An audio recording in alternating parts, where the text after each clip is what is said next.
ನಮಸ್ಕಾರ, ನೀವು ನೋಡ್ತಿದ್ದೀರಾ ನ್ಯೂಸ್ ಫಸ್ಟ್. ಇವತ್ತಿನ ಪ್ರಮುಖ ವಿಷಯಕ್ಕೆ ಉತ್ತರ ಕೊಡಿ ಅಂತ ಕೇಳೋ ಸಮಯ ಇದು. ನಾನು ನಿಖಿಲ್ ಜೋಶಿ. ಈಗಷ್ಟೇ ಪ್ರಧಾನಿ ಮೋದಿ ಘೋಷಣೆ ಮಾಡಿದ್ದಾರೆ, ಉಚಿತವಾಗಿ ಲಸಿಕೆ ಪಡ್ಕೊಳ್ಳೋವಂಥ ಎಲ್ಲ ಸಾಧ್ಯತೆಗಳು ಈಗಿಂದ ಕಾಣ್ಬರ್ತಿದೆ. ಏನಪ್ಪ ಅಂದರೆ, ಇಲ್ಲಿವರೆಗೂ ರಾಜ್ಯ 25%, ಕೇಂದ್ರ 25%, ಕೇಂದ್ರ 50%, ಖಾಸಗಿ ಆಸ್ಪತ್ರೆ 25%. ಈಗ ಕೇಂದ್ರನೇ ಕೊಂಡ್ಕೊಂಡ್ಬಿಡುತ್ತೆ, ಖಾಸಗಿ ಆಸ್ಪತ್ರೆಗಳಿಗೆ ಮಾತ್ರ ಅವಕಾಶ ಇರುವಂಥದ್ದು. ಲಸಿಕೆ ಬಗ್ಗೆ ನಾವೆಲ್ಲರೂ ಸಂಭ್ರಮ ಪಡಬೇಕಾಗಿದ್ದ, ಓಕೆ ಮಾಡ್ಬೋದು. ಬಟ್ ಲಸಿಕೆ ಕೊಡೋರ ಮೇಲೆ ಹಲ್ಲೆ ಆಗೋಗುತ್ತಲ್ಲ, ವೈದ್ಯರು, ನರ್ಸ್ಗಳು. ಇವತ್ತು ಇಂಡಿಯನ್ ಮೆಡಿಕಲ್ ಅಸೋಸಿಯೇಷನ್ ಪ್ರಧಾನಿ ನರೇಂದ್ರ ಮೋದಿಗೆ ಒಂದು ಪತ್ರವನ್ನು ಬರೆದಿದ್ದಾರೆ. ಇದು ಕಳೆದ ಒಂದು 15 ದಿವಸದಲ್ಲಿ 2ನೇ ಬಾರಿ ಕೇಂದ್ರ ಸರ್ಕಾರಕ್ಕೆ IMA ಬರೀತಿರುವಂಥ ಪತ್ರ. ಹೆಚ್ಚಾಗ್ತಿದೆ ಪ್ರಕರಣಗಳು, ವೈದ್ಯರ ಮೇಲೆ ಹಲ್ಲೆ ಆಗ್ತಿರುವಂತಹ ಪ್ರಕರಣಗಳು ಪ್ರತಿದಿನ ದೇಶದ ಒಂದಲ್ಲ ಒಂದು ಕಡೆ ನಡೀತಾನೆ ಇದೆ. ಹೀಗಾಗಿ ಕೇಂದ್ರ ಸರ್ಕಾರ ಇದಕ್ಕೆ ಗಮನ ವಹಿಸಬೇಕು, ಇದ್ರ ಬಗ್ಗೆ ಒಂದು ವಿಶೇಷ ಕಾನೂನಿನ ರಚನೆ ಆಗಬೇಕು ಅನ್ನೋ ಆಗ್ರಹ ಮತ್ತು ಬೇಡಿಕೆ ಜೊತೆ ಇವತ್ತಿನ ಪತ್ರ ಬರೆದ್ರು. ಚರ್ಚೆಯ ವಿಷಯ ಇವತ್ತು ವೈದ್ಯರನ್ನು ರಕ್ಷಿಸಿ. ಬಹಳ ಒಂದು ಸೆನ್ಸಿಟಿವ್ ಟೈಮಲ್ಲಿ ನಾವು ಇವತ್ತು ಬದುಕ್ತಿದ್ದೀವಿ. ವೈದ್ಯರ ಅವಶ್ಯಕತೆ ಇದಕ್ಕಿಂತ ಹೆಚ್ಚು ಬಹುಶಃ ಹಿಂದೆಂದೂ ನಾವು ಕಂಡಿರಲಿಲ್ವೇನೋ, ಮುಂದೆ ಕಾಣ್ತೀವೋ ಇಲ್ವೋ ಗೊತ್ತಿಲ್ಲ.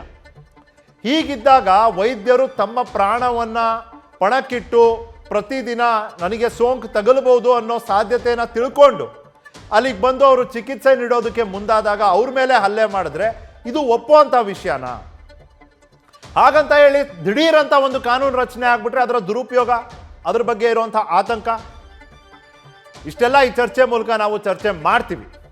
ಇನ್ನು ಈ ಚರ್ಚೆಯ ವಿಷಯದಲ್ಲಿ ಪ್ರಮುಖ ಪ್ರಶ್ನೆಗಳು: ವೈದ್ಯರ ರಕ್ಷಣೆ ಕೋರಿ ಕೇಂದ್ರಕ್ಕೆ ಬರೆಯುವ ಸಂದರ್ಭ ಬಂದಿದ್ದಾದರೂ ಯಾಕೆ? ಕೆಲವೊಂದಷ್ಟು ದೃಶ್ಯಾವಳಿನ ನಾನು ನಿಮಗೆ ತೋರಿಸ್ತೀನಿ. ಅದು ಅಸ್ಸಾಂ ಆಗಿರ್ಬೋದು, ಅಥವಾ ನಮ್ಮ ರಾಜ್ಯದಲ್ಲೇ ಚಿಕ್ಕಮಗಳೂರು, ಮೈಸೂರು, ಬಳ್ಳಾರಿ, ಎಷ್ಟು ಘಟನೆಗಳು ಬೇಕು ಉದಾಹರಣೆಯಾಗಿ ತೋರಿಸೋದಕ್ಕೆ. ಇನ್ನು ಕೇಂದ್ರಕ್ಕೆ ವಿಶೇಷ ಕಾನೂನು ರಚನೆಯ ಬೇಡಿಕೆಗೆ ಕಾರಣವೇನು? ಈಗಾಗಲೇ ಕಾನೂನು ಇದೆ, ವಿಶೇಷ ಕಾನೂನು ಅಂತ ಯಾಕೆ ಬೇಕು?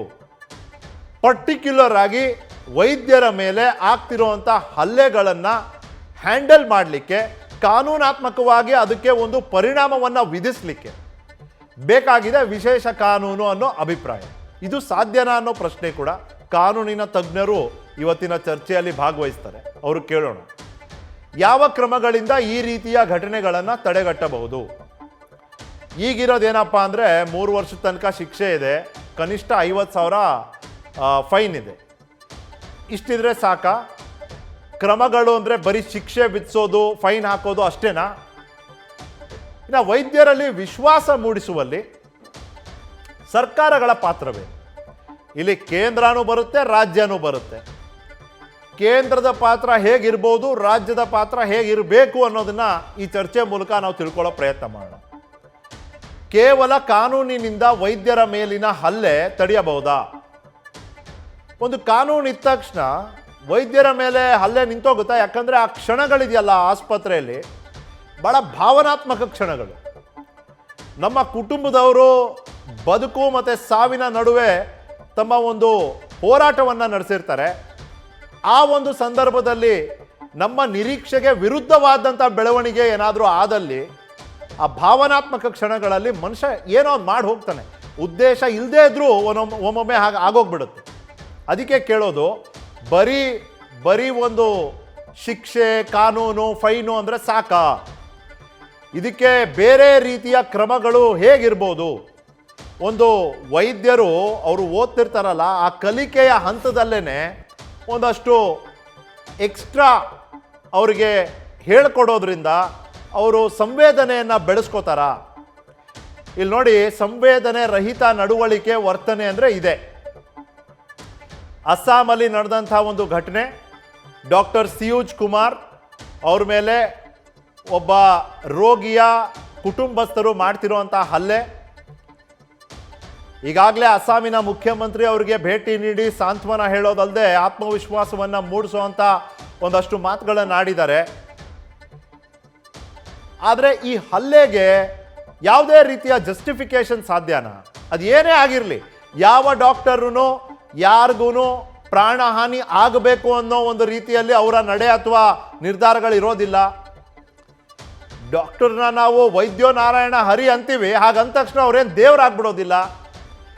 ಅವರಿಂದಾನು ಯಾವಾಗಾದರೂ ಒಮ್ಮೊಮ್ಮೆ ಒಂದು ಮಿಸ್ಟೇಕ್ ಆಗ್ಬೋದು. ಹಾಗಂದ್ರೆ ಈ ರೀತಿ ನಡ್ಕೊಳ್ಳೋದು ಸರಿನಾ? ಇನ್ನು ಇದೇ ರೀತಿಯ ಘಟನೆಗಳು ನಮ್ಮ ರಾಜ್ಯದಲ್ಲೂ ನಡೀತು. ಮೊನ್ನೆ ಅಷ್ಟೇ ಅಂದರೆ ಲೇಡಿ ಡಾಕ್ಟರ್ಗೆ ಕಪಾಳಕ್ಕೆ ಹೊಡೆದಿರುವಂಥದ್ದು. ಚಿಕ್ಕಮಗಳೂರಲ್ಲಿ ರೋಡ್ ಮೇಲೆ ಮಲಗಿಸಿ ರಕ್ತ ಬರೋ ಹಾಗೆ ಹೊಡೆದಿದ್ದಾರೆ. ಇದು ಅಮಾನವೀಯ ವರ್ತನೆ 100ಕ್ಕೆ 100. ಅದು ಏನೇ ಕಾರಣ ಇರ್ಬೋದು, ಇದನ್ನು ಒಪ್ಪಲು ಸಾಧ್ಯವಿಲ್ಲ. ಇದಕ್ಕೆ ವ್ಯವಸ್ಥೆಯಲ್ಲೇ ಒಂದು ಮಾರ್ಪಾಡು, ಒಂದು ಬದಲಾವಣೆ ಆಗಬೇಕಾಗಿದೆ. ವ್ಯವಸ್ಥೆಯಲ್ಲಿ ಜನ ಕೂಡ ಸೇರಿರ್ತಾರೆ. ಜನರ ಪಾತ್ರ ಏನು ಅಂತ ಕೂಡ ಈ ಚರ್ಚೆ ಮೂಲಕ ನಾವು ತಿಳ್ಕೊಳ್ಳೋಕೆ ಹೋಗೋಣ. ಇವತ್ತು ಸುನೀಲ್ ಕುಮಾರ್ ಅವರಿದ್ದಾರೆ, ಹೈಕೋರ್ಟಿನ ವಕೀಲರು. ಇಲ್ಲಿರುವಂಥ ಲೀಗಲ್ ಆ್ಯಂಗಲ್ ಇದೆಯಲ್ಲ, ಅದ್ರ ಬಗ್ಗೆ ನಾವು ಸುನೀಲ್ ಕುಮಾರ್ ಅವ್ರ ಹತ್ರ ಮಾತಾಡಿ ತಿಳ್ಕೊಳ್ಳೋಣ. ಡಾಕ್ಟರ್ ಜಗದೀಶ್ ಹಿರೇಮಠ್ ಇದ್ದಾರೆ, ಹಿರೇ ವೈದ್ಯರು. ಅಷ್ಟೇ ಅಲ್ಲದೆ ಡಾಕ್ಟರ್ ಜಗದೀಶ್ ಹಿರೇಮಠ್ ಈಗಷ್ಟೇ ಕೊರೋನಾದಿಂದ ಗೆದ್ದು ಬಂದಿದ್ದಾರೆ. ವೆಲ್ಕಮ್ ಬ್ಯಾಕ್ ಡಾಕ್ಟ್ರೇ. ಭಗವಂತ ನಿಮಗೆ ಒಳ್ಳೆ ಆರೋಗ್ಯ ಕೊಡಲಿ ಭವಿಷ್ಯದಲ್ಲಿ. Thank you for joining us. ಇನ್ನು ಡಾಕ್ಟರ್ ಶ್ರೀನಿವಾಸ್ ಅವರಿದ್ದಾರೆ. ಡಾಕ್ಟರ್ ಶ್ರೀನಿವಾಸ್ ಅವರು ಚೇರ್ಮನ್ರಾಗಿದ್ದಾರೆ Indian medical association for standing committee for child health. ಮಕ್ಕಳ ಆರೋಗ್ಯ ವಿಷಯದ ಸ್ಥಾಯಿ ಸಮಿತಿಯ ಚೇರ್ಮನ್ರು ಡಾಕ್ಟರ್ ಶ್ರೀನಿವಾಸ್ ಅವರು. ಅಷ್ಟೇ ಅಲ್ಲದೆ ವೈಸ್ ಪ್ರಿನ್ಸಿಪಲ್ ಆಗಿ ಕೆಲಸ ಮಾಡ್ತಾರೆ ಸಿದ್ಧಾರ್ಥ ಮೆಡಿಕಲ್ ಕಾಲೇಜಲ್ಲಿ. 3 ಜನಕ್ಕೆ ಸ್ವಾಗತ. ಮೊದಲನೇದಾಗಿ ನಾನು ವೈದ್ಯರ ಹತ್ರನೇ ಕೇಳ್ತೀನಿ. ಡಾಕ್ಟರ್ ಜಗದೀಶ್ ಹಿರೇಮಠ್, ಮೊನ್ನೆ ನೀವು ಮಾಡಿದಂಥ ಒಂದು ಕಮೆಂಟನ್ನು ನೋಡಿದೆ. ವೈದ್ಯರ ರಕ್ಷಣೆ ಬಗ್ಗೆ ನಿಮ್ಮ ಅಭಿಪ್ರಾಯ ಏನು? ಇವತ್ತಿನ ಪರಿಸ್ಥಿತಿ ಹೇಗಿದೆ? ಯಾಕೆ ಇವತ್ತು ಇಂಡಿಯನ್ ಮೆಡಿಕಲ್ ಅಸೋಸಿಯೇಷನ್ ಒಂದು ಪತ್ರವನ್ನು ಕೇಂದ್ರಕ್ಕೆ ಬರೆದಿದ್ದಾರೆ ಅಂತೀರಿ ನಿಮ್ಮ ಅಭಿಪ್ರಾಯದಲ್ಲಿ? ಕಾಲದಿಂದನೂ ವೈದ್ಯರ ಮೇಲೆ ಹಲ್ಲೆ ನಡೀತಾನೆ ಇದೆ. ಇತ್ತೀಚೆಗೆ ಈ ಹಲ್ಲೆ ಜಾಸ್ತಿ ಪ್ರಮಾಣದಲ್ಲಿ ಕಂಡು ಬರ್ತಾ ಇದೆ. ಮತ್ತೆ ಇನ್ನೊಂದು ಏನಾಗಿದೆ ಅಂದ್ರೆ ಸೋಷಿಯಲ್ ಮೀಡಿಯಾನಲ್ಲಿ ರೀಚ್ ಹೆಚ್ಚಾಗಿರೋದ್ರಿಂದ ಬಹಳ ವೇಗವಾಗಿ ಇದು ಎಲ್ಲ ಕಡೆ ಈ ವಿಚಾರ ಹೊರಗೆ ಬರ್ತಾ ಇದೆ. ಹಿಂಗೆ ಒಬ್ರು ಡಾಕ್ಟರ್ನ ಹೊಡೆದಿದ್ದಾರೆ ಅನ್ನೋ ಒಂದು ವಿಚಾರ ಹೊರಗೆ ಬರ್ತಾ ಇದೆ. ಅದು ಬೇಜಾರಾಗುವಂತ ವಿಚಾರನೇ. ಯಾವ ವೈದ್ಯರು ಸಹ ಪೇಷಂಟ್ಗೆ ಹಾನಿ ಮಾಡಬೇಕು ಅಂತ ಯಾವುದೇ ರೀತಿ ಇಂಟೆನ್ಷನ್ ಇಟ್ಕೊಂಡು ಯಾವುದೇ ರೀತಿಯ ಕೆಲಸಗಳನ್ನು ಮಾಡೋದಿಲ್ಲ. ಇಂಟೆನ್ಷನ್ ಯಾವಾಗ್ಲೂ ಸಹ ಪೇಷಂಟ್ ಒಳ್ಳೇದಾಗ್ಲಿ ಅಂತಾನೆ ಮಾಡ್ತಾ ಇರ್ತಾರೆ. ಮೆಡಿಕಲ್ ಲೀಗಲಿ ಹೋಗಿ ಅದರ ಮೇಲೆ ಅದರ ಮುಖಾಂತರ ಕೇಸ್ ಹಾಕಿ ಅಥವಾ ಡಾಕ್ಟರ್ದು ತಪ್ಪಿಸ್ತ್ರ ಅಂತ ಹೇಳಿದ ಪ್ರೂವ್ ಮಾಡೋದು ತುಂಬಾ ತಡವಾಗಿ ಆಗುವ ಕಾರಣ ಜನರಲ್ಲಿ ಒಂದ್ ರೀತಿ ತಪ್ಪಾದ್ರೂ ಇವ್ರಿಗೇನೋ ಶಿಕ್ಷೆ ಆಗೋದಿಲ್ಲ ಅನ್ನೋ ಒಂದು ರೀತಿಯ ಭಾವನೆ ಬಂದ್ಬಿಟ್ಟಿದೆ. ಡಾಕ್ಟರ್ಸ್ ತಪ್ಪು ಮಾಡಿದ್ರು ಇವ್ರಿಗೇನು ಶಿಕ್ಷೆ ಆಗೋದಿಲ್ಲ, ಅದಕ್ಕೋಸ್ಕರ ಇವರು ಕಾನೂನನ್ನ ಕೈಗೆತ್ಕೊಳ್ತಾ ಇದ್ದಾರೆ. ಇದು ನನ್ನ ಅನಿಸಿಕೆ. ಇನ್ನೊಂದು, ಎಕ್ಸ್ಪೆಕ್ಟೇಷನ್ ಲೆವೆಲ್ಸ್ ತುಂಬಾ ಹೆಚ್ಚಿದೆ ಪೇಷಂಟ್ ಅಟೆಂಡರ್ಸ್ ಅಲ್ಲಿ.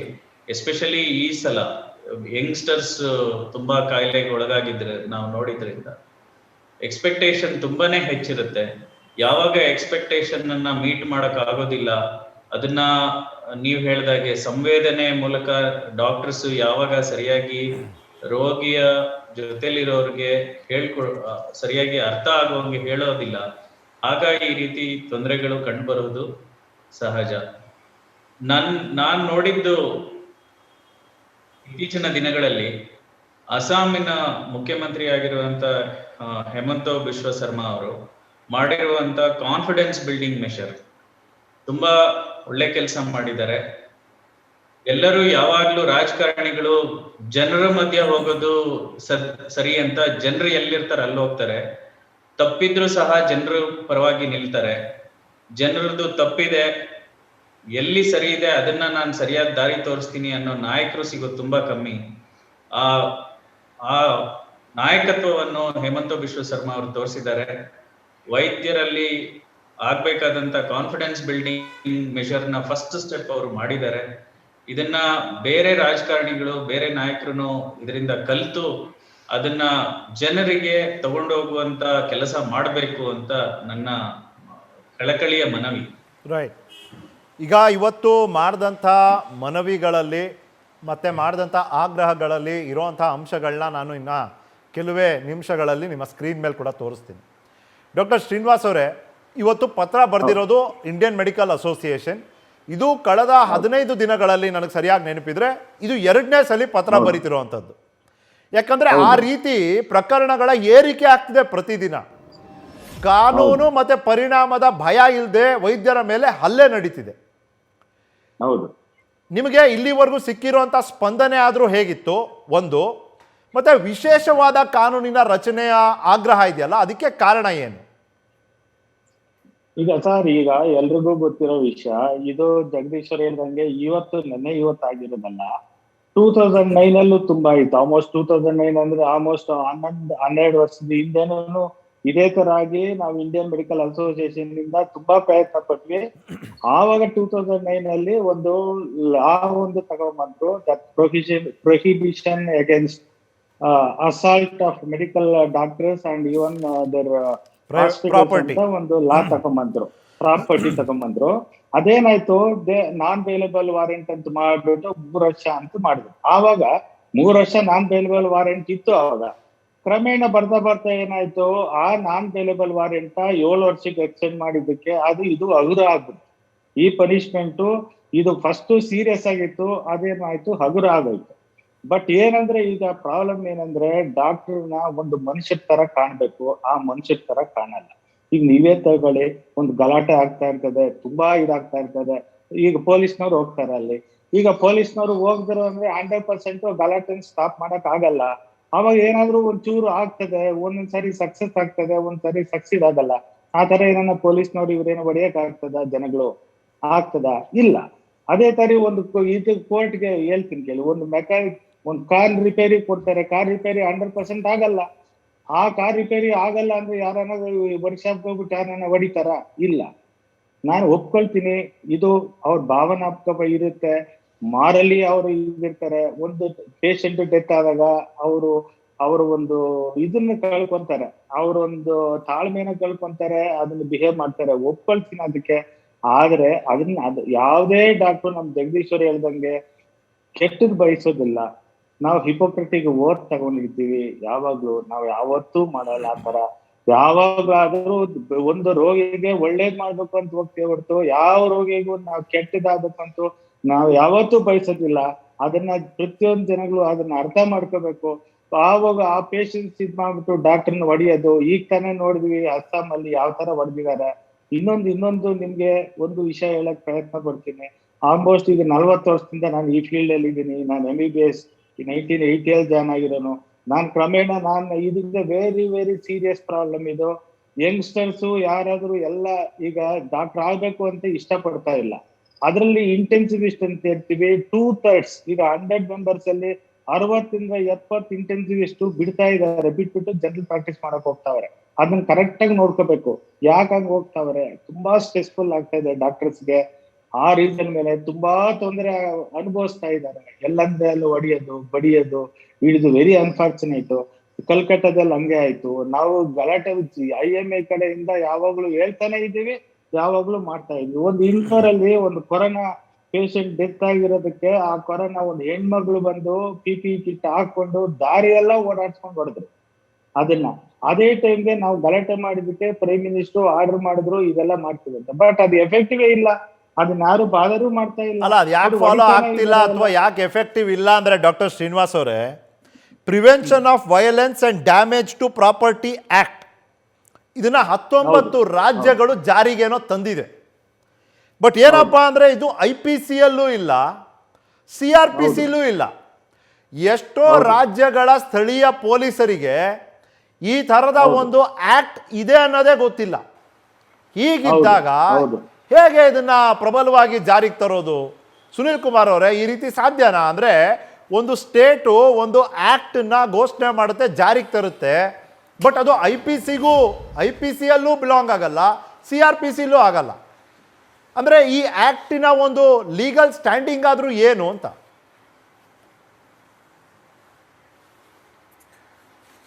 ನೋಡಿ ನಿಖಿಲ್, ನಮ್ಮ ಕರ್ನಾಟಕ ಸರ್ಕಾರದಲ್ಲಿ ಕೂಡ ನೀವು ಈಗ ಜಸ್ಟ್ ಹೇಳ್ದಂಗೆ Karnataka prohibition of violence against medical personnel ಮತ್ತು ಪ್ರಾಹಿಬಿಷನ್ ಆಫ್ ಪ್ರಾಪರ್ಟಿಯನ್ನು ಏನಾದ್ರು ಡ್ಯಾಮೇಜ್ ಮಾಡಿದ್ರೆ ಪನಿಷ್ಮೆಂಟ್ ಕೊಡ್ಲಿಕ್ಕೆ ಒಂದು ಆ್ಯಕ್ಟ್ ಇದೆ.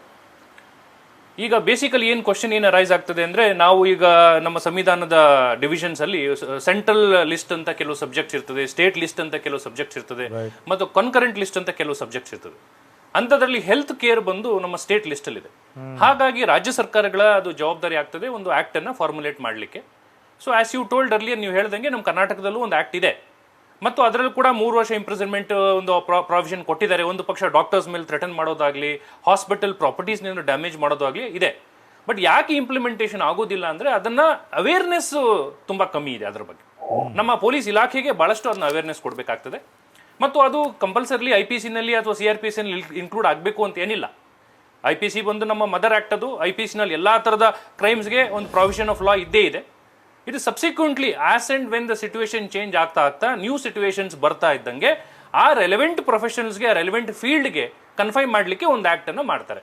ಈಗ ಮೆಡಿಕಲ್ ಡಾಕ್ಟರ್ಸ್ ಮೇಲೆ ಅನೇಕ ಬಾರಿ ವೈಲೆನ್ಸ್ ಆಗ್ತಿದೆ, ಹೊಡಿತಿದ್ದಾರೆ. ಇಟ್ಸ್ ಹೈಲಿ ಅನ್ಫಾರ್ಚುನೇಟ್, ಬಿಕಾಸ್ ಅವರೆಲ್ಲ ಕೊರೋನಾ ವಾರಿಯರ್ಸು, ಬಹಳಷ್ಟು ಫ್ರಂಟ್ ಲೈನಲ್ಲಿ ಅವ್ರು ಕೆಲಸ ಮಾಡ್ತಿರ್ತಾರೆ. ಬಹಳಷ್ಟು ಅನ್ಫಾರ್ಚುನೇಟ್ ಇನ್ಸಿಡೆಂಟು. ಬಟ್ ಯಾಕೆ ಆಗ್ತಿದೆ ಅಂದ್ರೆ, ನೀವು ಆಗ್ಲೇ ಹೇಳಿದ್ರೆ Nikhil, the punishment is not the only answer for this. Exactly. ಎಲ್ಲೋ ಒಂದ್ ಕಡೆ ಒಂದು ಕಮ್ಯುನಿಕೇಶನ್ ಗ್ಯಾಪ್ ಆಗ್ತಿದೆ ಪೇಷಂಟ್ಸು ಮತ್ತು ಡಾಕ್ಟರ್ಸ್ ಮಧ್ಯೆ. ಕೆಲವು ಕಡೆ, ನಾನು ಎಲ್ಲರೂ ಹೇಳೋದಿಲ್ಲ, ಜನರಲೈಸ್ ಮಾಡೋದಿಲ್ಲ, ಕೆಲವು ಡಾಕ್ಟರ್ಸ್ ಏನ್ ಮಾಡ್ತಾರೆ, ಕೆಲವು ಏನು ಇನ್ಫಾರ್ಮೇಶನ್ ಕೊಡೋದಿಲ್ಲ. ICU ನಲ್ಲಿ ಅಡ್ಮಿಟ್ ಮಾಡ್ತಾರೆ, ಇಷ್ಟು ಬಿಲ್ ಕಟ್ಟಿ ಅಂತ ಹೇಳ್ತಾರೆ, ಮೆಡಿಕಲ್ ರಿಪೋರ್ಟ್ ಕೊಡೋದಿಲ್ಲ, ಡೆತ್ ಆಗಿದ್ರು ಕೂಡ 2 ದಿವಸ ಹೇಳೋದಿಲ್ಲ, ಮತ್ತು ಜನಗಳು ಕೂಡ ತಮ್ಮ ವಿವೇಚನ ಮರೆತು ವೈಲೆಂಟ್ ಆಗಿ ಬಿಹೇವ್ ಮಾಡ್ತಾರೆ. ಅದಕ್ಕೆ ಕಾನೂನಲ್ಲಿ ಒಂದು ಅವಕಾಶ ಇದೆ, ಪೊಲೀಸ್ ಇಲಾಖೆಗೆ ಒಂದು ಅವೇರ್ನೆಸ್ ಅನ್ನು ಕೊಡಬೇಕಾಗ್ತದೆ. ಈ ಮೆಡಿಕಲ್ ನಮ್ಮ ಕರ್ನಾಟಕ ರಾಜ್ಯ ಸರ್ಕಾರ ತಂದಂತ ಆಕ್ಟ್ ನಲ್ಲಿ 3 ವರ್ಷ ಪನಿಷ್ಮೆಂಟ್ ಇದೆ. ಇನ್ನೊಂದು ಆಕ್ಟ್ ಅನ್ನು ತಮಗೆ ನಾನು ಹೇಳಲಿಕ್ಕೆ ಇಷ್ಟಪಡ್ತೀನಿ. ಎಪಿಡೆಮಿಕ್ ಡಿಸೀಸಸ್ ಆಕ್ಟ್ ಅಲ್ಲಿ ಒಂದು 2020 ನಲ್ಲಿ ಒಂದು ಆರ್ಡಿನೆನ್ಸ್ ಅನ್ನು ತಂದಿದ್ದಾರೆ central government, the epidemic diseases ordinance 2020 ಅಂತ. ಅದರಲ್ಲೂ ಕೂಡ ಹೆಲ್ತ್ ಕೇರ್ ಮತ್ತು ಡಾಕ್ಟರ್ಸ್ಗಳಿಗೆ ಒಂದು ಪ್ರೊಟೆಕ್ಷನ್ ಇದೆ. ಯಾರಾದರೂ ಈ ಎಪಿಡೆಮಿಕ್ ಡಿಸೀಸಸ್ ಸಂದರ್ಭದಲ್ಲಿ, ಇವರೆಲ್ಲ ಫ್ರಂಟ್ ಲೈನ್ ವಾರಿಯರ್ಸ್ ಆಗಿ ಕೆಲಸ ಮಾಡ್ತಿರುವಂಥ ಸಂದರ್ಭದಲ್ಲಿ ಇವ್ರನ್ನ ಥ್ರೆಟನ್ ಮಾಡೋದಾಗ್ಲಿ, ಹಾಸ್ಪಿಟಲ್ ಪ್ರಾಪರ್ಟಿ ಡ್ಯಾಮೇಜ್ ಮಾಡಿದ್ರೆ ಅದರಲ್ಲೂ ಕೂಡ 5 ವರ್ಷದವರೆಗೂ ಇಂಪ್ರಿಸನ್ಮೆಂಟ್ ಕೊಡಬಹುದು. ಆಕ್ಟ್ ಇದೆ ನಮ್ಮಲ್ಲಿ, ಸಾಕಷ್ಟು ಆಕ್ಟ್ಗಳಿದೆ, ಇಲ್ಲ ಅಂತ ಅಲ್ಲ. ಇವತ್ತು ಬರ್ದಿರುವಂತ ಪತ್ರದಲ್ಲಿ ಸುನೀಲ್ ಕುಮಾರ್ ಅವರೇ 10 ವರ್ಷದ ತನಕ ಶಿಕ್ಷೆ ಕೇಳಿದ್ದಾರೆ. ಹೌದು. ಆಮೇಲೆ 5 ಲಕ್ಷ ಫೈನ್ ಕೂಡ ಕೇಳಿರುವಂಥದ್ದು ಇವತ್ತು ಬರ್ದಿರೋ ಪತ್ರದಲ್ಲಿ. ಬಟ್ ಇಲ್ಲಿ ಗಲಾಟೆ ಆಗೋದು ಅಂದರೆ, ಅದನ್ನ ನಾವು ಕ್ಯಾಟಗರೈಸ್ ಮಾಡೋದಾದ್ರೆ, ವರ್ಗೀಕರಿಸೋದಾದ್ರೆ 3 ರೀತಿ. ಒಂದು, ದೈಹಿಕವಾಗಿ ಹಲ್ಲೆ ಮಾಡಿ ಗಾಯ ಉಂಟು ಮಾಡುವಂಥದ್ದು, ಇಲ್ಲ ಅವ್ರಿಗೆ ತಮ್ಮ ಕರ್ತವ್ಯವನ್ನು ನಿರ್ವಹಿಸೋದಕ್ಕೆ ಅಡ್ಡಿಪಡಿಸೋವಂಥದ್ದು, ಅಬ್ಸ್ಟ್ರಕ್ಷನ್ ಟು ಡ್ಯೂಟೀಸ್, ಇಲ್ಲ ಅಂದರೆ ಅಲ್ಲಿರುವಂಥ ಸ್ವತ್ತನ್ನು ಡ್ಯಾಮೇಜ್ ಮಾಡುವಂಥದ್ದು, ಪ್ರಾಪರ್ಟಿ ಡ್ಯಾಮೇಜ್. ಈ 3ಕ್ಕೂ IPC ನಲ್ಲಿ ಸೆಕ್ಷನ್ಗಳಿದೆ. If I am not wrong, Sunil ಅವರೇ ಕರೆಕ್ಟ್ ಮಾಡಿ. 504, 506 ಇದೆ ಅಲ್ವಾ ಹೆಚ್ಚು ಕಮ್ಮಿ ಹೇಳೋದು? ಕಾಸಿಂಗ್ ಗ್ರೀವಿಯಸ್ ಹರ್ಟ್, ಇಂಟಿಮಿಡೇಷನ್, ಹೀಗೆ ಅಲ್ವಾ ಇರೋದು? ಖಂಡಿತ. ಮತ್ತೆ ವಿಶೇಷವಾಗಿ ವೈದ್ಯಕೀಯ ಸಿಬ್ಬಂದಿಗೆ ಸಂಬಂಧ ಅಥವಾ ವೈದ್ಯಕೀಯ ಸಿಬ್ಬಂದಿಯನ್ನ ಕೇಂದ್ರಿತವಾಗಿ ಇಟ್ಕೊಂಡು ಕಾನೂನಿನ ರಚನೆಗೆ ಅವಕಾಶ ಆಸ್ಪದ. ಇದ್ರ ಬಗ್ಗೆ ನಿಮ್ಮ ಅಭಿಪ್ರಾಯ? ನೋಡಿ ನಿಖಿಲ್, ನೀವು ಈಗ ಜಸ್ಟ್ ಹೇಳ್ದಂಗೆ 504 ಇದೆ, 506 ಇದೆ. IPC ನಲ್ಲಿ ಕೂಡ ಯಾರಾದರೂ ಡಾಕ್ಟರ್ಸ್ಗಳಿಗೆ ಥ್ರೆಟನ್ ಮಾಡೋದಾಗ್ಲಿ, ಹೊಡೆಯೋದಾಗ್ಲೂ, ಒಂದು ಪಕ್ಷ ಹೊಡೆದು ಗ್ರೀವಿಯಸ್ ಇಂಜುರೀಸ್ ಆದ್ರೆ 307 ಕೂಡ ಇದೆ. ಅದನ್ನು ಕೂಡ IPC ನಲ್ಲಿ ಕೂಡ ಅವ್ರಿಗೆ ಶಿಕ್ಷೆ ಕೊಡ್ಬೋದು, ಇಲ್ಲ ಅಂತಲ್ಲ. ಡಾಕ್ಟರ್ಸ್ಗೆ ಕನ್ಫೈನ್ ಆಗಿ ಆಕ್ಟು ಸರ್ಕಾರ ಯಾಕೆ ತಂದಿದೆ ಅಂದ್ರೆ, ಡಾಕ್ಟರ್ಸ್ಗಳಿಗೆ ಒಂದು ಮೋರಲ್ ಸಪೋರ್ಟ್ ಅನ್ನು ಕೊಡ್ಬೇಕು ನಾವೀಗ. ಅವರು ಫ್ರಂಟ್ ಲೈನ್ ಅಲ್ಲಿ ನಿಂತ್ಕೋತಾರೆ, ಎಲ್ಲ ಡಿಸೀಸಸ್ ಏನೇ ಬಂದರೂ ಕೂಡ ಅವರು ಫಸ್ಟ್ ಅವ್ರನ್ನ ಫೇಸ್ ಮಾಡಿ ಮತ್ತೆ ಪೇಷಂಟ್ಸ್ಗಳಿಗೆ ಮುಟ್ಟಬೇಕು. ಆ PPE ಕಿಟ್ ಹಾಕೊಂಡು they just fight for the society. ಹಾಗಾಗಿ ಸರ್ಕಾರ ಅವ್ರ ಪರವಾಗಿ ನಿಲ್ಲಬೇಕು ಅಂತೇಳಿ ಒಂದು ಸ್ಪೆಷಲ್ ಆಕ್ಟ್ ಅನ್ನು ಮಾಡ್ತಾರೆ. But when you go to the main root of the problem, root ಅನ್ನು ನೋಡ್ತಾ ಹೋದ್ರೆ ನಿಖಿಲ್, ಇಡೀ ರಾಜ್ಯದಲ್ಲಿ ಎಲ್ಲೂ ಕೂಡ ಲಾರ್ಜ್ ಸ್ಕೇಲ್ ಅಲ್ಲಿ ಈ ತರ ವೈಲೆನ್ಸ್ ಆಗೋದಿಲ್ಲ. ಇಟ್ಸ್ ಓನ್ಲಿ ಸಮ್ ಇನ್ಸಿಡೆಂಟ್ಸ್ ಆಗ್ತದೆ. ಆ ಇನ್ಸಿಡೆಂಟ್ಸ್ ನಾವು ಕೂಲಂಕುಷವಾಗಿ ಅಧ್ಯಯನ ಮಾಡಿ ಯಾಕೆ ಈ ತರ ಆಗ್ತಿದೆ, ಎಲ್ಲೋ ಒಂದ್ ಕಡೆ ಒಂದು ಕಮ್ಯುನಿಕೇಶನ್ ಗ್ಯಾಪ್ ಆಗಿದೆಯಾ, ಎಲ್ಲೋ ಒಂದ್ ಕಡೆ ಪೇಷಂಟ್ಗಳು ತಮ್ಮ ಸಂಯಮ ಕಳ್ಕೊಂಡಿದಾರಾ, ಎಲ್ಲೋ ಒಂದ್ ಕಡೆ ಪೊಲೀಸ್ನವರು ಅಲ್ಲಿ ಬರೋದಕ್ಕೆ ತಡ ಮಾಡಿದಾರಾ, law and order issue control ಮಾಡ್ಲಿಕ್ಕೆ ಎಲ್ಲಾದ್ರೂ ಫೇಲ್ಯೂರ್ ಆಗಿದೆಯಾ, ಅನೇಕ ವಿಚಾರಗಳನ್ನ ನಾವು ಚರ್ಚೆ ಮಾಡಬೇಕಾಗ್ತದೆ.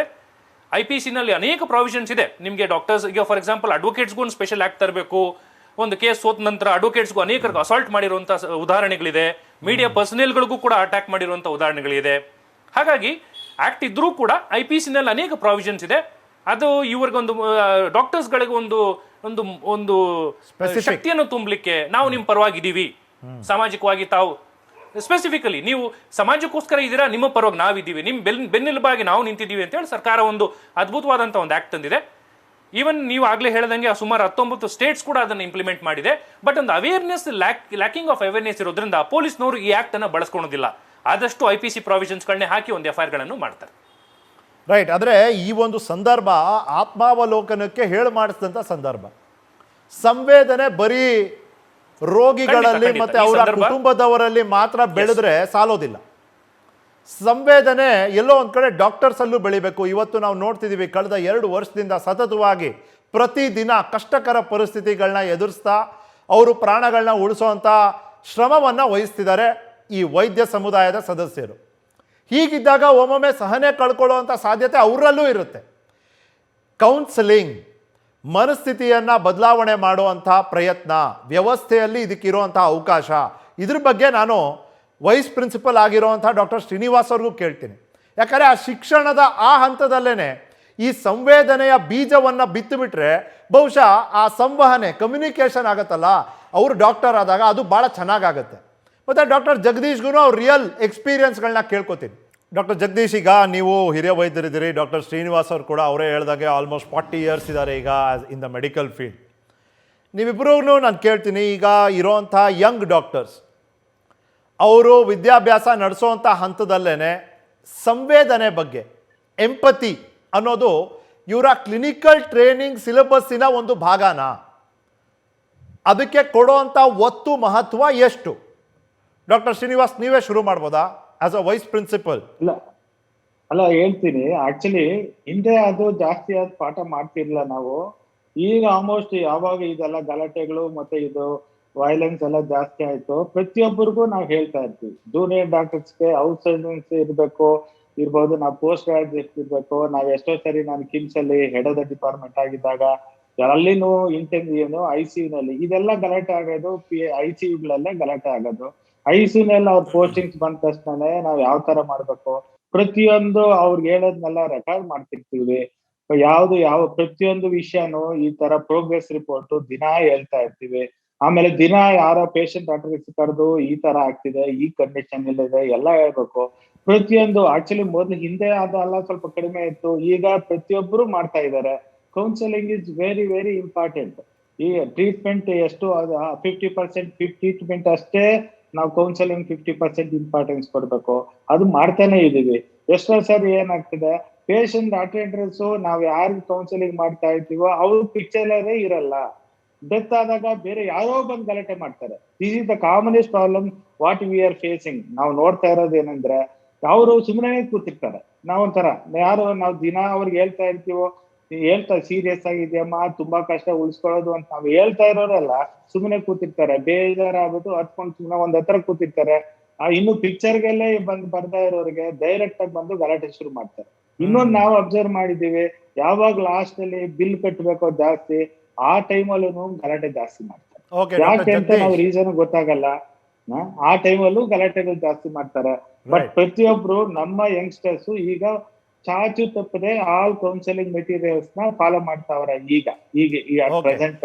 ಓಕೆ ಡಾಕ್ಟರ್ ಜಗದೀಶ್, ಇಲ್ಲೆಲ್ಲೋ frustration of the family versus fatigue of the doctors. ಅಂದರೆ ಕುಟುಂಬಸ್ಥರ ಆತಂಕ ಮತ್ತು ಡಾಕ್ಟರ್ಸ್ಗೆ ಆಗ್ತಿರೋವಂಥ ದಣಿವು, ಇದೆರಡೂ ಎಲ್ಲೋ ಒಂದು ಕಡೆ ಕ್ಲಾಶ್ ಆಗ್ತಿದೆ ಅಂತ. ಇದನ್ನ ನೀವು ಒಪ್ತೀರಾ? ಮತ್ತು ಇದನ್ನು ಹೇಗೆ ನಿಭಾಯಿಸೋದು? ಹೌದು, ಇದನ್ನ ನಾನು ಒಪ್ತೀನಿ. ಈಗ ಪರ್ಸನಲಿ ನಾನು ಸಹ ಒಬ್ಬ intensivist. I take care of really sick patients in ICU. ಆದ್ರೆ ಎಷ್ಟೊಂದ್ಸಲ ಸೀನಿಯರ್ ಡಾಕ್ಟರ್ಸ್ ನಿಂತ್ಕೊಂಡು ಪೇಷಂಟ್ ಅಟೆಂಡರ್ಸ್ ಹತ್ರ ಪ್ರತಿಯೊಂದು ವಿಚಾರನು ಹೇಳೋದಿಲ್ಲ. 24/7 ಸೀನಿಯರ್ ಡಾಕ್ಟರ್ಸ್ ಅಂದ್ರೆ ಕನ್ಸಲ್ಟೆಂಟ್ ಸೀನಿಯರ್ ಡಾಕ್ಟರ್ಸ್ ಇರೋದಿಲ್ಲ. ಡಾಕ್ಟರ್ಸ್ ಇರ್ತಾರೆ, ಇಂಟೆನ್ಸಿವಿಸ್ಟ್ 24/7 ಕವರೇಜ್ ಇರುವಂತ ICU ನಲ್ಲೂ ಸಹ ಸೀನಿಯರ್ ಕನ್ಸಲ್ಟೆಂಟ್ ಡಾಕ್ಟರ್ಸ್ ನ ಎಕ್ಸ್ಪೆಕ್ಟ್ ಮಾಡ್ತಾ ಇರ್ತಾರೆ.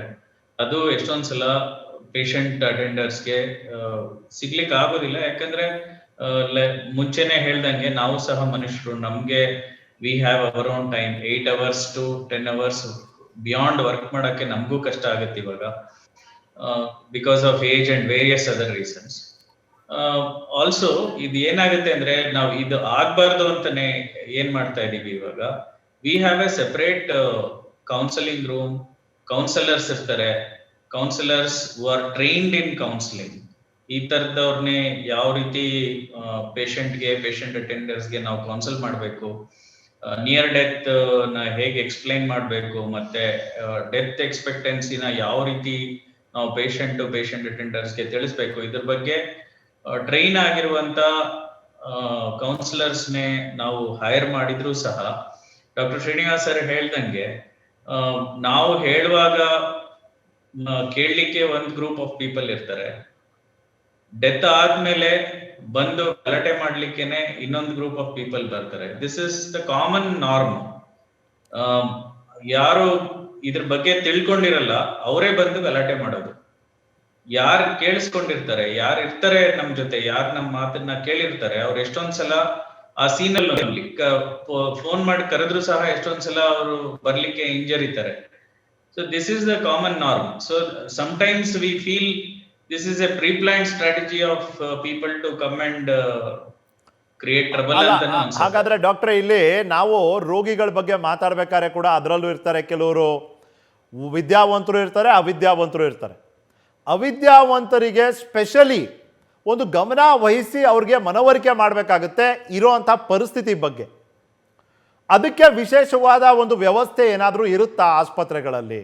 ಯಾಕಂದರೆ ಓದಿರೋರು ತಿಳ್ಕೊಂಡಿರೋರು ಅವ್ರು ಹೋಗ್ತಾರೆ, ತಿಳ್ಕೊತಾರೆ, ಊನಪ್ಪ ಇಷ್ಟೇ ಅಂತ ಅನ್ಕೋತಾರೆ, ಸುಮ್ಮನಾಗ್ಬೋದೇನೋ. ಹಾಗಂದು ಅವ್ರು ಗಲಾಟೆ ಮಾಡಲ್ಲ ಅಂತ ಹೇಳ್ತಾ ಇಲ್ಲ, ವಿದ್ಯಾವಂತರು ಗಲಾಟೆ ಮಾಡ್ತಾರೆ, ನಾನು ನೋಡಿದ್ದೀನಿ. ಬಟ್ ಅವಿದ್ಯಾವಂತರಿಗೆ ವಿಶೇಷವಾದ ಗಮನ, ಇದಕ್ಕೆ ಒಂದು ವ್ಯವಸ್ಥೆಯಲ್ಲಿ ಅವಕಾಶ ಇದೆಯಾ? ಆಕ್ಚುಲಿ ವ್ಯವಸ್ಥೆನಲ್ಲಿ ಅವಕಾಶ ಇದೆ. ಈಗ ಬರುವಂತ ವೈದ್ಯರು ಆಲ್ಮೋಸ್ಟ್ ಎಲ್ಲರೂ ಕೌನ್ಸಿಲಿಂಗ್ ಅಲ್ಲಿ ಟ್ರೈನಿಂಗ್ ಆಗೇ ಬಂದಿರ್ತಾರೆ. ಅದರ ಜೊತೆನಲ್ಲಿ ಕೌನ್ಸಿಲರ್ಸ್ ಅನ್ನು ಸಹ ಆಲ್ಮೋಸ್ಟ್ ಎಲ್ಲ ಆಸ್ಪತ್ರೆಗಳು ಬಳಸ್ತಾ ಇರೋದ್ರಿಂದ this problem should not happen. Actually explanation ಇದರಲ್ಲಿ ಈಗಂತೂ ಬರ್ತಾ we are going towards NABH norms. ಈ ಚಿಕ್ಕ ಆಸ್ಪತ್ರೆಗಳಲ್ಲಿ ಸಹ NABH ನಾರ್ಮ್ಸ್ ಹೋಗ್ತಾ ಇದೀವಿ. NABH ನಾರ್ಮ್ಸ್ ಅಲ್ಲಿ ಇದೆಲ್ಲ ತುಂಬಾ ಸ್ಪೆಸಿಫಿಕ್ ಆಗಿ ಎಕ್ಸ್ಪ್ಲೈನ್ ಮಾಡಲಾಗಿದೆ. ಇನ್ಫ್ಯಾಕ್ಟ್ ನಾವು ಕೌನ್ಸಿಲಿಂಗ್ ರೂಮ್ ಅಲ್ಲಿ ನಾವು ಏನ್ ಮಾತಾಡ್ತೀವಿ ಅದನ್ನ ರೆಕಾರ್ಡ್ ಮಾಡಿ ಕೇಸ್ ಶೀಟ್ಸ್ ಅಲ್ಲಿ ಒಂದು ರೆಕಾರ್ಡಿಂಗ್ ನ ಹಾಕಿಟ್ಟಿರ್ತೀವಿ. So that in future if there is any problem medical legally ಅಥವಾ ಇನ್ನೇನಾದ್ರೂ ರೀತಿನಲ್ಲಿ ಇಶ್ಯೂಸ್ ರೈಸ್ ಮಾಡಿದಾಗ, ಇಲ್ಲ ಇದನ್ನ ನಾವು ಅವ್ರ ಪೇಷಂಟ್ಗೆ ಗೊತ್ತಿರೋ ಭಾಷೆನಲ್ಲಿ ತಿಳಿಸಿ ಹೇಳಿದೀವಿ ಅನ್ನೋದಕ್ಕೋಸ್ಕರ ಇದನ್ನೆಲ್ಲ ಮಾಡಿರಲಾಗುತ್ತದೆ. ಆದ್ರೂ ಸಹ ಲೈಕ್ ಐ ಸೆಡ್, ನಾನ್ ಹೇಳೋದು ಒಂದೇ, ಇಲ್ಲಿ ಪ್ರಾಬ್ಲಮ್ ಬರ್ತಾ ಇರೋದು ಡಾಕ್ಟರ್ ಏನೋ ತಪ್ಪು ಮಾಡಿದ್ದಾರೆ, ಡಾಕ್ಟರ್ ತಪ್ಪು ಮಾಡಿರೋದಕ್ಕೆ ಅವ್ರಿಗೆ ಶಿಕ್ಷೆ ಆಗ್ತಾ ಇಲ್ಲ ಅನ್ನೋ ಒಂದು ಭಾವನೆ ಪೇಷಂಟ್ ಅಟೆಂಡರ್ಸ್ ಅಲ್ಲಿ ಕಂಡು ಬರ್ತಾ ಇದೆ.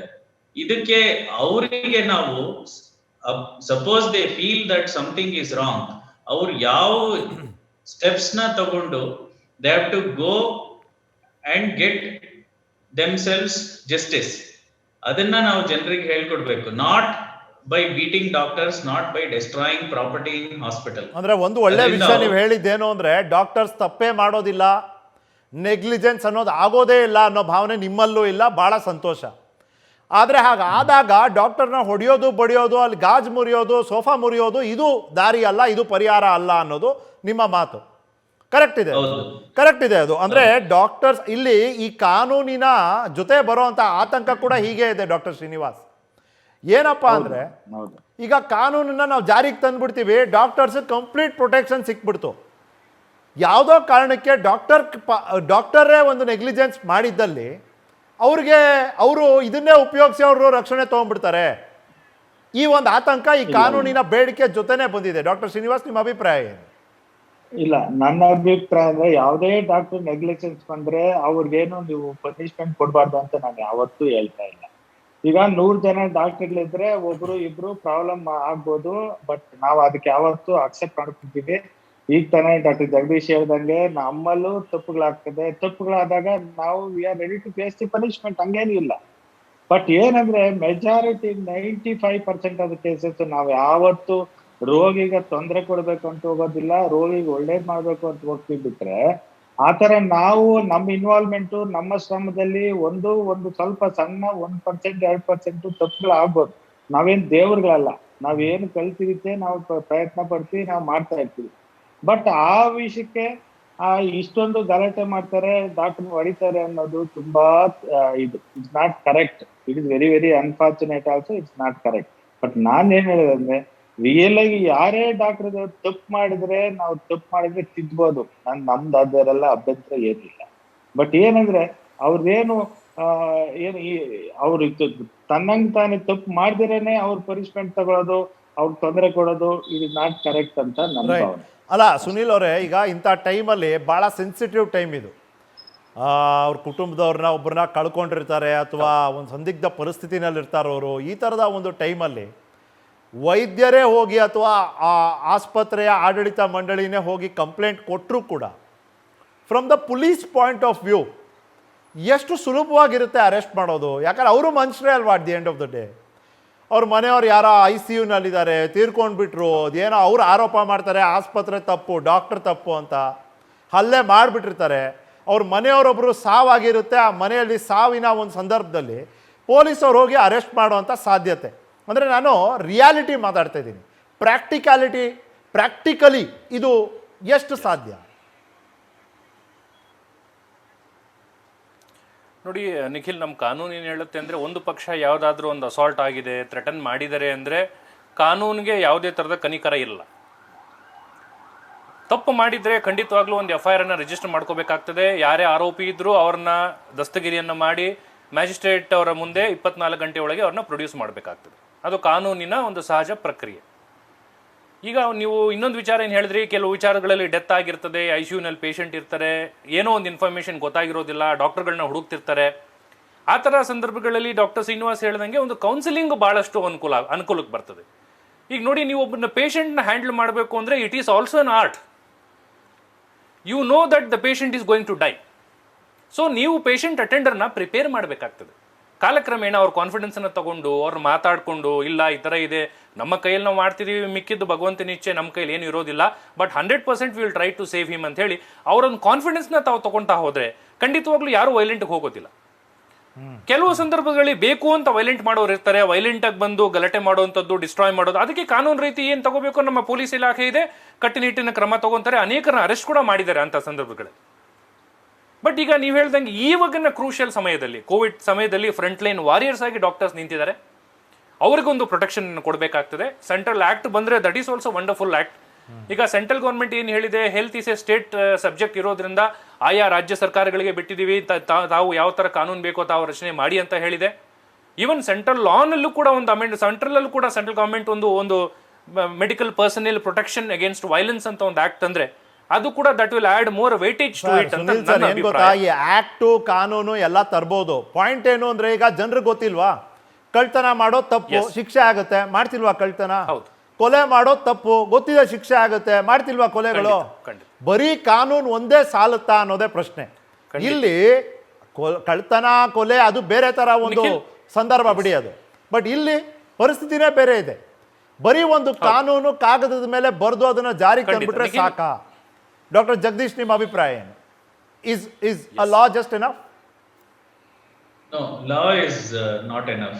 Judiciary is, according to me, one of the slowest functioning department in our country, or wing of the democracy in our country. ಈ ಒಂದು ಮುಖ್ಯ ಕಾರಣನೇ ನನಗೆ ಎಷ್ಟೊಂದ್ಸಲ ತೊಂದರೆಗಳಿಗೆ ಕಾರಣ ಅಂತ ನನ್ಗನ್ಸುತ್ತೆ. People know that they can get away with mistakes because justice delayed is justice denied. Delayed justice is almost become norm in India. We know the number of crores of cases which are pending. Adanna gamanadalli itkondu nodidre any law created in India, according to me, is kind of delayed justice. That's the only word I will say. Of course, it will ಒಂದು ಅಲಂಕಾರಿಕ ಲಾ ಆಗಿ ಬಂದು ಸೇರ್ಕೊಳ್ಳುತ್ತೆ. Unless there is implementation, unless we start seeing justices being written in proper fashion, we will keep seeing this problem. Right. Doctor Srinivas, ಕೊನೆಯದಾಗಿ ಇವತ್ತು ನೋಡಿ, ನೀವು ಬರೆದಂತ ಪತ್ರದಲ್ಲಿ ಇದ್ದಂತ ಆಗ್ರಹಗಳಲ್ಲಿ ಒಂದಕ್ಕೆ ಪ್ರಧಾನಿ ಮೋದಿ ಕೇಂದ್ರ ಸರ್ಕಾರ ಒಪ್ಪಿದೆ.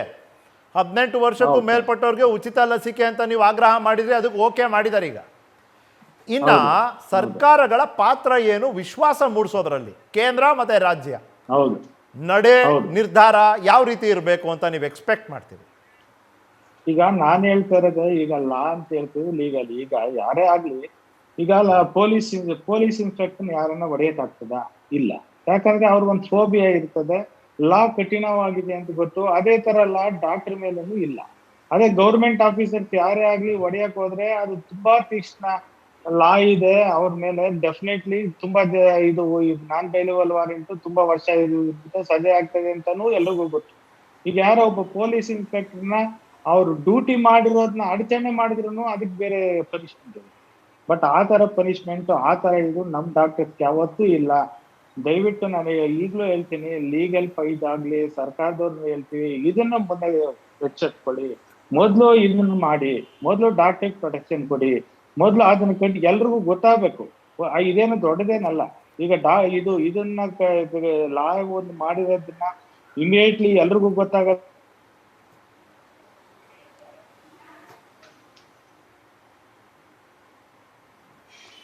ಎನಿವೆ, ಡಾಕ್ಟರ್ ಶ್ರೀನಿವಾಸ್ ಅವರೇ, doctor Jagadish Hiremath, thank you ನಿಮ್ಮ ಟೈಮಿಗಾಗಿ. ಸುನೀಲ್ ಅವರೇ, ಕೊನೆಯದಾಗಿ ಇಲ್ಲಿ ಜನರ ಪಾತ್ರ ಕೂಡ ಒಂದಷ್ಟಿದೆ. ಕಾನೂನು ರಚನೆಗೆ ಬೇಕಾಗಿರುವಂಥ, ನೀವು ಹೇಳಿದಿರಿ ಈಗ ಆಲ್ರೆಡಿ ಜಾರಿಯಲ್ಲಿದೆ ಅಂತ, IPCಗೂ ಇದಕ್ಕೂ ವ್ಯತ್ಯಾಸ ಏನು ಅಂತ ಬ್ರೀಫಾಗಿ ನೀವು ಹೇಳ್ಬೋದಾ? ಮತ್ತು ಜನರು ಕೂಡ ಈಗ ಅಕಸ್ಮಾತಾಗಿ ಅವರಲ್ಲಿ ಒಂದು ಅಭಿಪ್ರಾಯ ಇತ್ತು, ಒಂದು ಭಾವನೆ ಇತ್ತು, ಇಲ್ಲ ಆಸ್ಪತ್ರೆದೇನೋ ತಪ್ಪಿದೆ, ವೈದ್ಯರದೇ ಏನೋ ತಪ್ಪಿದೆ ಅಂತ, ಅವ್ರಿಗಿರುವಂಥ ಲೀಗಲ್ ಆಪ್ಷನ್ ಏನು? ನೋಡಿ, IPCನಲ್ಲಿ ಆಲ್ರೆಡಿ ನಮಗೆ ಪ್ರಾವಿಷನ್ ಎಲ್ಲ ಥರದ ಸಮಸ್ಯೆಗಳಿಗೆ, ಎಲ್ಲ ಥರದ ಒಂದು ಕ್ರೈಮ್ಗೆ IPCನಲ್ಲಿ ನಮಗೆ ಪ್ರಾವಿಷನ್ ಆಲ್ರೆಡಿ ಇದೆ. ಈ ಮೆಡಿಕಲ್ ಡಾಕ್ಟರ್ಸ್ ಮೇಲೆ ಅಟ್ಯಾಕ್ ಆಗ್ತಿದ್ದಂಥ ಸಂದರ್ಭಗಳಲ್ಲಿ ವಿಶೇಷವಾದಂಥ ಕಾಳಜಿಯನ್ನು ಬಳಸಿ ಅವ್ರಿಗೊಂದು ನಾವು we have to stand by them ಅಂತ ಹೇಳಿ ಸರ್ಕಾರ ಒಂದು ಸ್ಪೆಷಲ್ ಆ್ಯಕ್ಟನ್ನು ತಂದಿದೆ. That we call it as prevention of violence against medical personnel act ಅಂತ ಒಂದು ಆ್ಯಕ್ಟನ್ನು ತಂದಿದ್ದೀವಿ, ಕರ್ನಾಟಕ ಸರ್ಕಾರ ತಂದಿದ್ದೀವಿ. ಈಗ ಒಂದು ಪಕ್ಷ ಡಾಕ್ಟರ್ಸ್ ಏನೋ ತಪ್ಪು ಮಾಡಿದ್ರು ಅಥವಾ ಹಾಸ್ಪಿಟಲ್ಸ್ ಕಡೆಯಿಂದ ಒಂದು ತಪ್ಪಾಗಿದೆ ಅಂದರೆ ಯಾರೇ ಕೂಡ ಕರ್ನಾಟಕ ಮೆಡಿಕಲ್ ಕೌನ್ಸಿಲಲ್ಲಿ ಆ ಡಾಕ್ಟರ್ ಅಥವಾ ಆ ಇನ್ಸ್ಟಿಟ್ಯೂಷನ್ ಮೇಲೆ ಒಂದು ಕಂಪ್ಲೇಂಟನ್ನು ಫೈಲ್ ಮಾಡ್ಬೋದು. ಈ ಥರ ನೋಡಿ ನಮಗೆ ಸಮಸ್ಯೆ ಆಗಿದೆ, ಅವ್ರ ನೆಗ್ಲಿಜೆನ್ಸಿಂದ ಒಂದು ಸಾವಾಗಿದೆ, ನೆಗ್ಲಿಜೆನ್ಸಿಂದ ನಮ್ಮವ್ರಿಗೂ ಈ ಥರ ಮೆಡಿಕಲ್ ಪ್ಯಾರಲೈಸ್ ಆಗಿದ್ದಾರೆ, ಯಾವುದೋ ಒಂದು ರಾಂಗ್ ಮೆಡಿಕಲ್ ಟ್ರೀಟ್ಮೆಂಟನ್ನು ಕೊಟ್ಟಿದ್ದಾರೆ ಅಂತ ಹೇಳಿ ಆ ಡಾಕ್ಟರ್ ಮೇಲೆ ಕಾನೂನು ರೀತಿ ಕ್ರಮ ತಗೊಳ್ಳಿ ಅಂತೇಳಿ ಮೆಡಿಕಲ್ ಕೌನ್ಸಿಲಲ್ಲಿ ಕೂಡ ಒಂದು ಕಂಪ್ಲೇಂಟನ್ನು ಫೈಲ್ ಮಾಡ್ಬೋದು. ಈವನ್ ಇಂಡಿಯನ್ ಪೀನಲ್ ಕೋಡಲ್ಲಿ ಕೂಡ ಇವರ ನೆಗ್ಲಿಜೆನ್ಸ್ ಇಂದ ಒಂದು ಸಾವಾಗಿದೆ, ಬಿಕಾಸ್ ಆಫ್ ಹಿಸ್ ನೆಗ್ಲಿಜೆನ್ಸ್ ಅಂತ ಹೇಳಿ IPCನಲ್ಲಿ ಕೂಡ ನಾವು ಅವ್ರ ಮೇಲೆ ಒಂದು ಕ್ರಿಮಿನಲ್ ಆಕ್ಷನ್ ನಾವು ಇನಿಷಿಯೇಟ್ ಮಾಡ್ಬೋದು. ಬಟ್ ಈಗ ಎರಡು ಥರ ಜನ ಇರ್ತಾರೆ Nikhil, which you also know. ಒಬ್ರು ಡೆಲಿಬರೇಟ್ಲಿ ಬಂದು ತೊಂದರೆ ಮಾಡುವಂಥವ್ರು ಮತ್ತು ಇನ್ನೊಬ್ರು ಸಾಂದರ್ಭಿಕವಾಗಿ ಆ ಸನ್ನಿವೇಶಕ್ಕೆ ಒಂದು ರಿಯಾಕ್ಟ್ ಮಾಡಿ ವೈಲೆನ್ಸ್ ಮಾಡುವಂಥವ್ರು. We have to separate both of them. ಆ ಸನ್ನಿವೇಶಕ್ಕೆ, ಆ ಸಂದರ್ಭಕ್ಕೆ, ತನ್ನ ಸಾವಾದಾಗ, ತನ್ನ ಮನೆಯ ಯಾರೋ ಒಬ್ಬ ಫ್ಯಾಮಿಲಿ ಮೆಂಬರ್ನ ಕಳ್ಕೊಂಡಾಗ, ತನ್ನ ಸಂಯಮವನ್ನು ಕಳ್ಕೊಂಡು ಆತ ವೈಲೆನ್ಸ್ಗೆ ಹೋದಾಗ ಅವನ್ನ ನೀವು ರಿಫಾರ್ಮ್ ಮಾಡ್ಬೋದು. You can tell him that this is wrong. ಅವ್ನು ನಾಳೆ ದಿವಸ ರಿಫಾರ್ಮ್ ಆಗ್ತಾನೆ. ಅವ್ನಿಗೇನು ಬೇಕು, ಒಂದು ಕೌನ್ಸಿಲಿಂಗ್ ಬೇಕಾಗ್ತದೆ, ಅವನ ತಪ್ಪಿಗೆ ಅರಿವಾಗಬೇಕಾಗ್ತದೆ, ಮತ್ತು ನೀನು ತಗೊಂಡಂಥ ಕ್ರಮ ತಪ್ಪು ಅಂತ ಅವನಿಗೊಂದು ಅರಿವಾದ್ಮೇಲೆ ಖಂಡಿತ ಅವನು he will become a good human being. But ಕೆಲವರು ಇರ್ತಾರೆ, ಡಾಕ್ಟರ್ ಶ್ರೀನಿವಾಸ್ ಹೇಳ್ತಿದ್ರು, ಡೆಲಿಬರೇಟ್ಲಿ ಗಲಾಟೆ ಮಾಡುವಂಥವ್ರು, ಸುಮ್ಮನೆ ಡಾಕ್ಟರ್ಸ್ನ ಅಸಾಲ್ಟ್ ಮಾಡುವಂಥವ್ರು, ಮೆಡಿಕಲ್ ಪ್ರಾಪರ್ಟಿಯನ್ನು ಡಿಸ್ಟ್ರಾಯ್ ಮಾಡುವಂಥವ್ರು, ಅವ್ರಿಗೆ ಕನಿಷ್ಠವಾಗಿ ಎಷ್ಟು ಸೀರಿಯಸ್ ಶಿಕ್ಷೆ ಇದೆಯೋ ಅದನ್ನು IPCನಲ್ಲಿ ಮತ್ತು Karnataka medical prohibition of violence against doctors ಆ್ಯಕ್ಟ್ನಲ್ಲಿ ಆಗಬೇಕು, ಅದಾಗ್ತದೆ. ಇಬ್ಬರಿಗೂ, ಡಾಕ್ಟರ್ಸ್ಗೂ ಕೂಡ ಪೇಷಂಟ್ಸ್ಗೂ ಕೂಡ ಕಾನೂನಲ್ಲಿ ಅವಕಾಶ ಇದೆ. But I differ from what doctor Jagadish was telling. ಈ ದೇಶದ ಸಂವಿಧಾನದಲ್ಲಿ judiciary is one of the most powerful organ and not the list organ. ಇವತ್ತಿನ ದಿವಸ ಸಾಮಾನ್ಯ ಮನುಷ್ಯನಿಗೊಂದು ಕೊನೆ, ಕಾಮನ್ ಮ್ಯಾನ್ಗೂ ಕೊನೆಯದಾಗಿ ನಿಲ್ಲುವಂಥದ್ದು ಯಾರು? ನ್ಯಾಯಾಲಯ. ಸರ್ಕಾರ ಕೈ ಬಿಡ್ಬೋದು, ಪೊಲೀಸ್ ಇಲಾಖೆ ಕೈ ಬಿಡ್ಬೋದು, ಎಕ್ಸಿಕ್ಯೂಟಿವ್ ಕೈ ಬಿಡ್ಬೋದು, ಅಧಿಕಾರಿಗಳು ಕೈ ಬಿಡ್ಬೋದು, ಆದರೆ ಕಾನೂನು ಯಾವತ್ತೂ ಕೂಡ ಕೈ ಬಿಟ್ಟಿಲ್ಲ. ಹೌದು, ಡಿಲೇ ಆಗ್ತದೆ, delay because of umpteen number of cases, ಕೋಟ್ಯಾಂತರ ಕೇಸಸ್ ಪೆಂಡಿಂಗ್ ಇರ್ತದೆ. ಬಟ್ ಕಾನೂನು ಎಲ್ಲರಿಗೂ ಕೂಡ ಒಂದಲ್ಲ ಒಂದು ದಿವಸ ನ್ಯಾಯ ಕೊಡ್ತದೆ. So I just end my discussion. ಎಲ್ಲರೂ ಸಂಯಮದಿಂದ ನಡ್ಕೋಬೇಕಾಗ್ತದೆ. ಒಂದು understanding, that is the rule. That's all. Thank you Sunil Kumar ಅವರೇ ನಿಮ್ಮ ಟೈಮ್ಗಾಗಿ. Thank you doctor Jagadish Hiremath, doctor Srinivas. ವೈದ್ಯೋ ನಾರಾಯಣ ಹರಿ ಅಂತ ನಾವೇನೋ ಅಂತೀವಿ, ಬಟ್ ಹಾಗಂದ ತಕ್ಷಣ ಅವ್ರನ್ನ ದೇವರಾಗಿ ಸ್ವಲ್ಪ ರಿಯಲಿಸ್ಟಿಕ್ ಅಲ್ಲದೆ ಇರೋವಂಥ ಎಕ್ಸ್ಪೆಕ್ಟೇಷನ್ ಇಟ್ಕೊಳ್ಳೋದು ಸರಿನೂ ಅಲ್ಲ. ಮತ್ತು ಡಾಕ್ಟರ್ಗಳು ಮತ್ತು ಆಸ್ಪತ್ರೆಗಳು ಕೂಡ ತಮ್ಮದೇ ಆದ ಒಂದು ಪಾತ್ರವನ್ನು ನಿಭಾಯಿಸಬೇಕಾಗಿದೆ ಈ ಒಂದು ಸಂದರ್ಭದಲ್ಲಿ. ಯಾಕಂದರೆ ಸಂವೇದನೆ ಅನ್ನೋದು ಬರೀ ರೋಗಿಗಳು ಮತ್ತು ಅವರ ಕುಟುಂಬಸ್ಥರಲ್ಲಿ ನಿರೀಕ್ಷಿಸೋದು ಅಷ್ಟೇ ಅಲ್ಲ, ಡಾಕ್ಟರ್ಗಳು ಕೂಡ ಬೆಳೆಸ್ಕೋಬೇಕಾಗತ್ತೆ. ಇಲ್ಲಿ family frustration versus ಫೆಟಿಗ್ of doctors, ಕುಟುಂಬಗಳ ಆತಂಕ ಮತ್ತು ಡಾಕ್ಟರ್ಗಳ ದಣಿವು, ಇದು ಎರಡೂ ಒಂದು ಪರಸ್ಪರ ಒಂದು ಗುದ್ದಾಟದಲ್ಲಿ ಸಿಲುಕೊಂಡಿರೋದ್ರಿಂದ ಈ ರೀತಿಯ ಪ್ರಕರಣಗಳು ಹೆಚ್ಚಾಗಿ ಕಂಡು ಬರ್ತಿದೆ ಅಂದರೆ ತಪ್ಪೇನಾಗೋದಿಲ್ಲ. ಮುಂದಿನ ದಿನಗಳಲ್ಲಾದರೂ ವೈದ್ಯರ ಮೇಲೆ ಹಲ್ಲೆ ನಿಲ್ಲಿ, ಈ ಕಾನೂನಿನ ಜಾರಿ ಪ್ರಬಲವಾಗಲಿ, ನಿಜವಾದ ಪ್ರಕರಣಗಳಲ್ಲಿ ವೈದ್ಯರೇ ತಪ್ಪಾಗಿದ್ದರೆ ಅವ್ರಿಗೆ ಶಿಕ್ಷೆ ಸಿಗಲಿ. ಈ ಒಂದು ಪರಿಸ್ಥಿತಿಯನ್ನು ಲಾಭಕ್ಕಿಟ್ಕೊಂಡು ವೈದ್ಯರ ಮೇಲೆ ಆಸ್ಪತ್ರೆ ಮೇಲೆ ಹಲ್ಲೆ ಮಾಡುವಂಥವ್ರಾದರೆ ಅವ್ರಿಗೆ ಶಿಕ್ಷೆ ಆಗಲಿ. ನೋಡ್ತೀರಿ ನ್ಯೂಸ್ ಫಸ್ಟ್, ಪ್ರತಿಕ್ಷಣ ನಿಮ್ಮೊಂದಿಗೆ. ನ್ಯೂಸ್ ಫಸ್ಟ್ ಪ್ರತಿಕ್ಷಣ ನಿಮ್ಮೊಂದಿಗೆ.